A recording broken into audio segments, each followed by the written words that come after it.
It's Liv and welcome back to my channel. If you're new here, thanks for stopping by. As you already know by this video's title down below, today I'm going to be sharing my top personal tips and tricks for when you're visiting the Disney World parks. This summer I have the amazing opportunity to be a Disney World cast member, but I have been to the parks before and my most recent trip was actually last August. So I know my way around the parks and I want to share with you guys my personal tips and tricks to having the best trip at Disney World and also having the most efficient and fun-filled day at the parks. So a lot of these tips are pretty general and they can be used for all of the parks except for a few, which I will tell you about closer to the end of the video. First tip is to download the My Disney Experience app. With this app you can manage your fast passes, check out ride wait times and show times, and it's also a map for the entire park. So it has a map for each Disney park inside of it, and also you can manage your dining reservations as well within this app. You can also do mobile ordering for specific quick service restaurants, so you can order your food through the app and then you don't have to wait in line. And the best part is that each Disney park has free Wi-Fi, so you can access the app at any point during your trip. My next tip, a lot of people probably know this one, but it's a huge and super important one: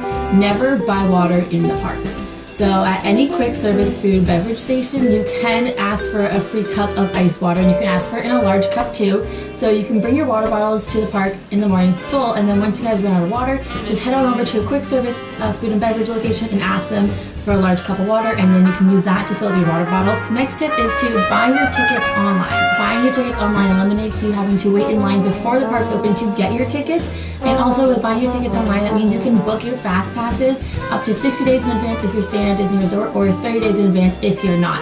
So buying your tickets online is gonna give you a great advantage to booking those fast passes instead of having to wait until the day before to hope you're gonna get a fast pass or something cool. Speaking of fast passes, when you're booking your fast passes, make sure you book your first fast pass at least an hour and a half after the park opens, or else you're kind of wasting your fast pass, because when you arrive to the park, all the lines are gonna be as low as they're gonna be. So using your fast pass first thing in the morning will be basically whatever ride you chose. It's gonna be a walk-on anyways, or your wait's gonna be less than an hour. So you're gonna be using your fast pass on a ride that didn't really need one at all. So make sure you book your first fast pass at least an hour and a half after the park opens. Also, when you book your fast passes, you're allowed to book for your time, but once you've used those 3 fast passes, you can book more. So make sure you book your fast passes all sort of within the same time frame. So like if you want to book your first one at around 10:30 a.m. and then your next one's around like noon, and then the next one's around like 1 or 2 in the afternoon. That way, once you have done all those rides and you've used all your fast passes, you can check the My Disney Experience app for more. If you chose your first 2 fast passes in the morning, then you save one for a show in the evening at night, then you're not going to be able to do any other fast passes. You're going to have to wait until that show's over, and by that point the park's already closed. So use your 3 for the morning/afternoon, and then once you're done that, then book one for the show later in the evening, but make sure you pick 3 for the daytime. Then you can keep going and check which rides have a fast pass available, and you can hop on those rides as well. So if you're leaving when the park closes, hang around at the shops for at least half an hour before exiting the park, because that way you would have avoided most of the crowds and you'll actually be able to get a spot on the Disney buses or on the monorail or whatever transportation you're taking home. Plus you'll also be able to see an almost empty park, and you'll have the opportunity to take really good photos, especially if you're at Magic Kingdom and you wait till all the crowds have left. You can get an awesome shot of the Cinderella Castle straight down Main Street all lit up, and it's going to be so awesome. And that's something you wouldn't be able to do if you left the same time as everyone else in the park is. So the shops don't actually close until like an hour after park closes, so hang around the shops, get your shopping done then. Wait to do your shopping till park closes. You don't want to take time away during the day to go shopping, because that's taking away time from riding any of the attractions. So do the attractions while you can and while they're open, and then once there's no more attractions for you to do, then go shopping at the end of the night and buy all your stuff there. Plus you won't have to be carrying it around with you at the park all day either. So most families, they actually start their vacations on Mondays. So the first park that most families will visit is Magic Kingdom. So that means on Mondays, Magic Kingdom has huge crowds. And so if you want to avoid these crowds, strategically choose a different day of the week to go, either Wednesday, Thursday, or Friday. That's when most families have already done Magic Kingdom, so I suggest going later in the week to avoid those huge family crowds. Speaking of crowds, unless you're staying at a Disney resort and you have access to the extra magic hours, don't go to a park that has extra magic hours. Extra magic hours is either an extra hour in the morning or more time at night. And so if you go to a park when you don't have extra magic hours that has already been open for an hour in the morning, the lineups are already going to be an extra hour longer. All these people have been waiting in line for rides already before you even got to the park.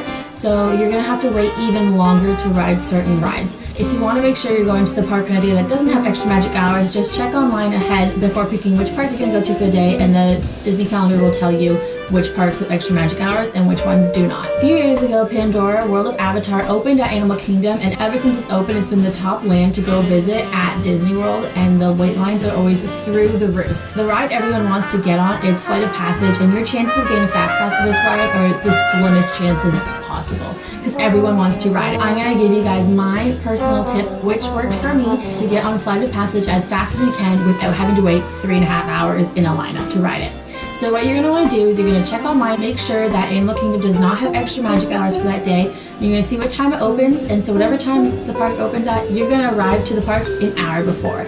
So you want to get to the park, already have your tickets an hour before the park opens, and then you're going to wait for a bit, and around half an hour before the park actually opens, they're going to start letting guests in. So you're going to go in and you're going to walk towards Pandora, and there's going to be a rope, so they're going to have a rope drop, so you can't go a certain way, but you're going to want to follow that lineup, and then around 20 minutes before the park opens, they're going to go even further, and then you're going to be in line for Flight of Passage.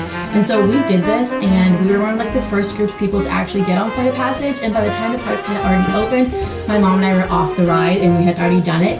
And by that time too, the lineup was already all the way from Pandora to Africa. So you want to make sure that you get there an hour before park opens, so you're within the first group of people to get into the park, and you're not going to have to wait in that lineup. That's going to end up being 3 hours long. Another ride that's super popular at Disney World right now is Slinky Dog Dash, that just opened in Toy Story Land last summer. And so Slinky Dog Dash is a fun little roller coaster, but it can get huge wait lines, and you don't want to wait in the hot sun for this ride. The lineup is not covered except for a tiny portion of it, and there's no air conditioning. There are fans, but they don't really do much. So if you want to avoid waiting in the hot sun for this ride, either arrive at the park first thing in the morning and go straight to Slinky Dog Dash and not do anything else, or wait until nighttime when most people have already ridden the ride and the lineup will be a lot shorter. It'll be about an hour long, and that way, even if you're still having to wait in line for it, that it's not going to be in the blazing hot sun. You're going to have a bit of a cooler time waiting in line for it.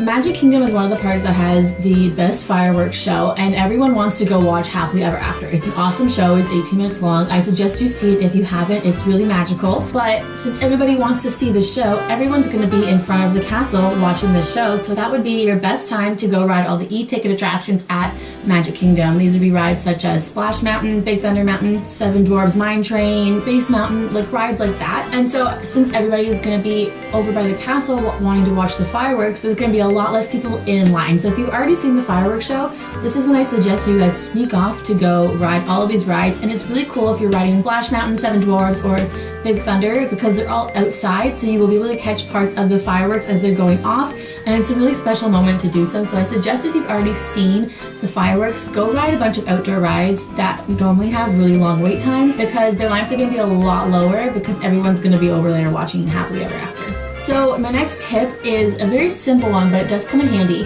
When you're entering the parks, always go left. So we naturally walk to the right side of any fork in the road. We drive on the right side hand of the road, we walk on the right side, so naturally we just choose to go to the right. So because everyone's choosing to go to the right, choose to go to the left, and you'll avoid super crowded walkways, and you can just zoom on to whichever part of the park you want to go to. Florida can get really, really hot in the summer, but there are ways to beat the heat. So if you're visiting in the summer and you're finding it's really hot, shows and indoor character meet and greets are a really great way to beat the heat. So if you're feeling really hot and you think you need a break from the heat, check the My Disney Experience app, check out whatever shows are coming up next, or even if there's a meet and greet that you know is inside and the lineup is shorter, go hop on one of those and you'll be inside the air conditioning and you'll beat the heat. Or if you have the Disney Park Hopper Pass, you can go to the parks in the morning and feel it's getting too hot, hop on over to your resort, go swimming in the pool, or if you want, you can go to like Typhoon Lagoon or Blizzard Beach, the water parks, and then once you've cooled off there, you can hop back over to a park to see any nighttime show or fireworks that the parks have available. Optimize your use of the Park Hopping Pass, and if you think it's getting too hot and there's no water rides you want to ride, definitely go hop over to your resort pool or one of Disney's 2 water parks. So my last tip is also sort of my best tip for all of you guys visiting Epcot. Do not ride Spaceship Earth in the morning. Spaceship Earth is one of the first rides that you see. It's in the giant Epcot ball at Epcot. And so since everyone sees it first, they go straight to Spaceship Earth. And so the lineup's going to be really long in the mornings. If you want to get on Spaceship Earth without having to wait too long, I just ride it later in the afternoon or nighttime, and that's when everybody has already been on it for the day, and the lineup is going to be a lot shorter. So I hope you guys have enjoyed this video. I hope you learned some new tips and tricks that you can use when you're visiting the Walt Disney World parks. If you want to see more Disney videos from me, which you will, because this summer I am going to be vlogging my Disney Cultural Exchange program the whole summer, so there'll definitely be a lot of videos of me at the Disney parks and maybe giving you guys more tips and tricks for when you're visiting as well that I learned as a cast member. Be sure to hit the red subscribe button down there. Also, if you want to see more Disney posts from me, feel free to follow me on Instagram. I'll put my username right here. It's @TheLivelyLiv, and I post all my Disney photos on that account, and also reminders of when I upload videos here on YouTube. So be sure to subscribe and also follow me on Instagram if you want to see more cool videos. And if you like this video, make sure to give it a big thumbs up. It means the world to me, you guys. So I hope you guys enjoyed this video, and I will see you in the next one. Bye, guys.